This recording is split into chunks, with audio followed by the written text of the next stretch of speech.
दिलो दिमाग को रो लूंगा, आह कर लूंगा, तुम्हारे इश्क में सब कुछ तबाह कर लूंगा। अगर मुझे न मिले तुम, तुम्हारे सर की कसम, मैं अपनी सारी जवानी तबाह कर लूंगा। और ये अल्फाज आम बिहार शिक्षक बहाली से जुड़े अभ्यर्थियों के हैं। अभ्यर्थियों का कहना है कि अगर मुझे न मिले तुम, तुम्हारे सर की कसम, मैं अपनी सारी जवानी तबाह कर लूंगा। और इसी बीच शिक्षा विभाग ने आईए फाइल कर दिया national federation of the blind के केस में। सबसे पहले शिक्षा सुधार रोजगार ने आपको आईए दिखाया। अब अधिवक्ता ने शिक्षा सुधार रोजगार को आईए उपलब्ध कराया था आज से 2 दिन पहले। हमने 1-2 अभ्यर्थी को आईए ट्रिप पढ़ने के लिए भेजा था, पर उन्होंने वायरल कर दिया। ऐसे में चप्पू टाइप लोग बहुत सारे हैं जो ढिंढोरा पीट रहे हैं कि आईए उनके तरफ से उपलब्ध कराया गया। चलिए, पर हमने आपसे ये भी कहा था आईए दिखाने के बाद कि कल कुछ ऐसी बातें बताऊंगा जिससे पैर के नीचे से ज़मीन खिसकेगी। आइए आपको national federation of the blind के अधिवक्ता सह सचिव से रूबरू कराते हैं। हमारे साथ है एन तिवारी, जो national federation of the blind के सचिव है। आइए जो फाइल किया गया है शिक्षा विभाग की तरफ से, उस संबंध में हम चर्चा करेंगे। सर, हमें बताएं कि जो आइए फाइल किया गया है वो कितना सही है, कितना गलत है, क्योंकि अभ्यर्थियों के मन में ये संशय था कि अभी सरकार की तरफ से आईए फाइल नहीं हुआ, लेकिन हो गया है। क्या सही क्या गलत सर? देखिए, आईए जो फाइल किया गया है वो केवल अभ्यर्थियों को गुमराह करने का एक तरीका हो सकता है जी, क्योंकि आईए में वही, जहाँ तक मैंने पढ़ा और समझा है, उसमें यही मैटर है जो कि केस नंबर CWJC 91-19 में शुरू में गाया जाता था। यानी 19 के शुरुआत में जो बात कही जाती थी सरकार के द्वारा, वहीं फिर से एक बार घुमा फिरा कर थोड़ा आगे पीछे करके कहने का प्रयास हुआ है। और जबकि जुलाई के जो 13 जुलाई को जो सुनवाई हुआ था, उसमें सरकार ने ही माना था खुद अपने काउंटर एफिडेविट साइन में ही कि हम लोग आरक्षण सही से नहीं दे पाए हैं पिछले दिन जी। और अब वही आईए में कहा जा रहा है कि हमने आरक्षण दिया है। तो कहीं ना कहीं ये है कि केस को और डिले करवाने का एक तरीका सरकार खोज के निकाली है आईए फाइल करने के माध्यम से। सर, ऐसे में अभी जो आईए फाइल हुआ है, तो क्या लगता है सर कि इसके बाद सुनवाई कब तक हो पाएगी, और इस सुनवाई में आपके तरफ से अब क्या आगे कार्रवाई होगी?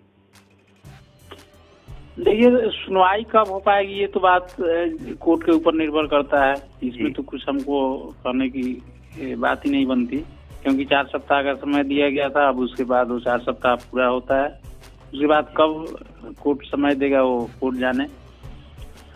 जहाँ तक सुनवाई का बात ये हो गया, और उसमें हम लोग क्या कार्रवाई करेंगे जब हम लोग की जो डिमांड है वो मंत्री जी कह रहे हैं मानने के लिए पूर्णतः रूप से तैयार हूँ।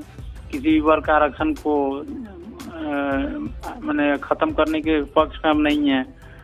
और यदि साहब जाकर दूसरा आईए फाइल करते हैं लिखित रूप से जी, तो हम लोग उसका विरोध करेंगे कोर्ट के माध्यम से। दूसरा क्या सर, ऐसे में अभी सोशल मीडिया पर एक ट्रेंड चल रहा है जिसमें कहा जा रहा है कि सिर्फ ये ब्लाइंड अभ्यर्थियों के लिए केस है, जबकि आपका कहना है कि ये पूरे दिव्यांग अभ्यर्थियों के लिए केस है। ऐसे में अफवाह के संबंध में आप क्या कहेंगे अभ्यर्थियों से? देखिए, अफवाह के संबंध में इस तरह के अफवाह में किसी भी अभ्यर्थी को नहीं आना चाहिए, क्योंकि एक्ट जो है दिव्यांग अधिकार अधिनियम 2016 या दिव्यांग अधिकार अधिनियम 1995, इसमें सभी दिव्यांगों के आरक्षण एक साथ ही निहित हैं जी। और उसी दोनों एक्ट के अनुसार जो केस चल रहा है जी, उसमें सभी प्रकार के दिव्यांगों को आरक्षण मिलेगा, उनकी फिर से मौका मिलेगा जो कि आरक्षण के पात्र हैं दिव्यांगजन। तो सर, हमारा अगला सवाल ये होगा कि जो आईए फाइल हुआ है, अब जब सुनवाई का कोई अभी आगे क्या होगा कोई नहीं बता सकता। सर, 28 फरवरी से आचार संहिता लगने वाली है। सर, क्या लगता है सर कि अब 31 मई तक अगर आचार संहिता रही, क्या इस बीच में बहाली प्रक्रिया आगे बढ़ पाएगी? देखिए, बात ऐसा है कि 31 मई से पहले सरकार आप लोग का भर्ती करने के मूड में है ही नहीं। तो ऑलरेडी सुनवाई अगर हो भी जाता है जी, तब भी भर्ती प्रक्रिया को सरकार आगे नहीं बढ़ाएगी ऑलरेडी, क्योंकि उसका रीजन यह है कि डायरेक्टर साहब कुछ और कहते हैं, आपके मंत्री जी कुछ और कहते हैं, और एजी साहब जाके कुछ और कोर्ट में आईए फाइल करते हैं। तो कहीं ना कहीं कंफ्यूजन पैदा किया जाता है जानबूझकर, ताकि केस डिले हो सके। और जब केस डिले होगा तो स्वाभाविक बात है कि आप लोगों की भर्ती नहीं होगी। यही सरकार की रणनीति है फिलहाल सरकार भर्ती वर्ती करने के मूड में नहीं है। ऐसे में हम कह सकते हैं कि national federation of the blind के कंधे पे रखकर सरकार बंदूक चला रही है, और जिससे आम अभ्यर्थी, बेरोजगार अभ्यर्थी सड़क की धूल फाकने को मजबूर है। हाँ, उसमें दिव्यांग अभ्यर्थी भी हमारे शामिल हैं जी। और आप सभी जो भी समान अभ्यर्थी भी हैं, हाई स्कूल से लेकर मिडिल स्कूल, प्राइमरी स्कूल तक जी, और 10+2 का सभी अभ्यर्थी शामिल हैं उसमें। जो सरकार की ढुनमुन रवैया है, जो हाई कोर्ट पटना उच्च न्यायालय और national federation of the blind के कंधे पर बंदूक रख कर चलाने का, क्योंकि जो स्टे ऑर्डर आया था 26 जुलाई को, 26 जुलाई को आपको भी पता है जी। बाकी उस समय प्राथमिक शिक्षा निदेशक को वो स्टे ऑर्डर नहीं दिखाई दिया जी। और जब हमारे अभ्यर्थी, प्राइमरी अभ्यर्थी जब पहुंचे गर्दनी बाग में धरना स्थल पे, तो उसको, उस धरना को तोड़वाने के लिए हमारे डायरेक्टर साहब को दिखाई दिया कि अरे इसमें स्टे ऑर्डर था, इसका मैंने उल्लंघन कर दिया, तब जाके वो स्टे लग गया जी। केवल वो धरना तोड़वाने के लिए। और अभ्यर्थी भी उस बात को एक्सेप्ट कर लिए, जो कि करना नहीं चाहिए। जब शिक्षा विभाग उनको पहले सूचित नहीं किया था तो नहीं किया था जी। कोर्ट में क्या हो रहा है। ऐसे में ये भी तो सवाल उठता है कि आपके तरफ से एक लीगल नोटिस गया, इसके बाद शिक्षा विभाग होश में आई है। तो legal notice court of contempt का गया है, तो जब हमारे जो हमने ऑर्डर लिया कोर्ट से स्टे ऑर्डर, अगर उसका उल्लंघन होगा तो ये न्यायिक प्रक्रिया है, उसमें तो कोर्ट ऑफ कंटेम्प्ट होगा। जो ऑर्डर 26 तारीख से प्रभावी है, 26 तारीख के बाद 17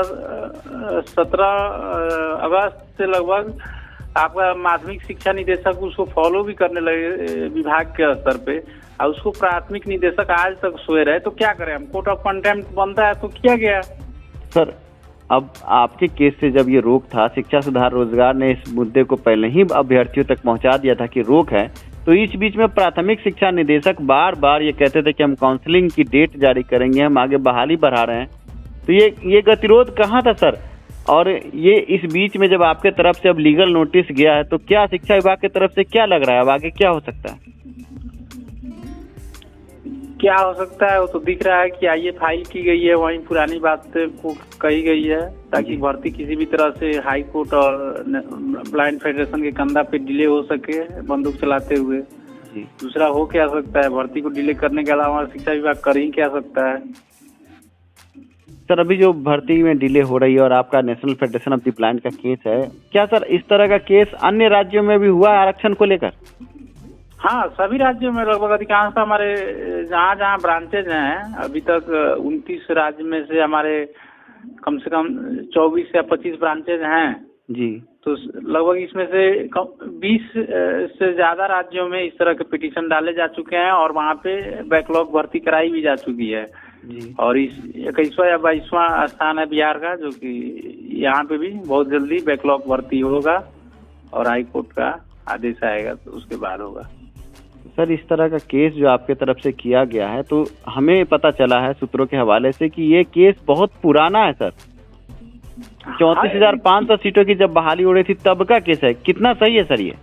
नहीं, ये केस 34,400-500 से मतलब नहीं है। इसका मतलब है हमारी आरक्षण पॉलिसी से जी।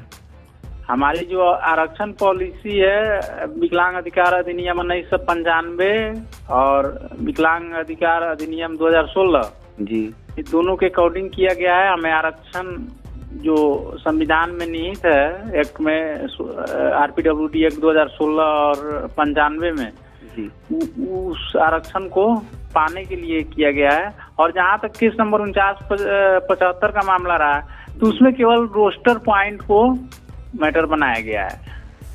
यानी तो वो जो 34,400 का आप बात कर रहे हैं ना, उसमें क्या है कि ये कोर्ट को बताने की कोशिश की गई है जो पूर्व दिनों में हमारा इतना आरक्षण नियमित टीचर का जो 34,400 का हुआ, उसमें हुआ जो कि इतना ही सीट मिला दृष्टिबाधितों को, ये हम लोगों ने उदाहरण स्वरूप वहाँ पे पेश किया है।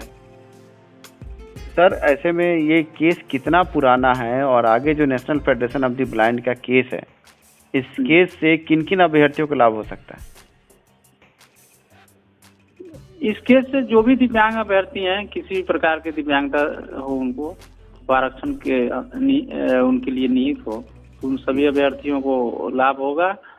और जो प्राइमरी मिडिल स्कूल के जो अभ्यर्थी हैं विशेष रूप से, उनको तो लगभग तय है कि उनको लाभ होना ही होना है, क्योंकि रोस्टर वहाँ का इम्प्लीमेंट बिल्कुल नहीं है। सर रोस्टर पर एक सवाल है हमारा कि अगर आपके मांगों को माना जाता है तो फिर से रोस्टर में बदलाव होगा, तो क्या लगता है सर अभ्यर्थियों को आवेदन का मौका मिल सकता है? क्योंकि रोस्टर जब बदलेगा तो आरक्षण के आधार पर अभ्यर्थियों को आवेदन का भी मौका मिलेगा फिर से।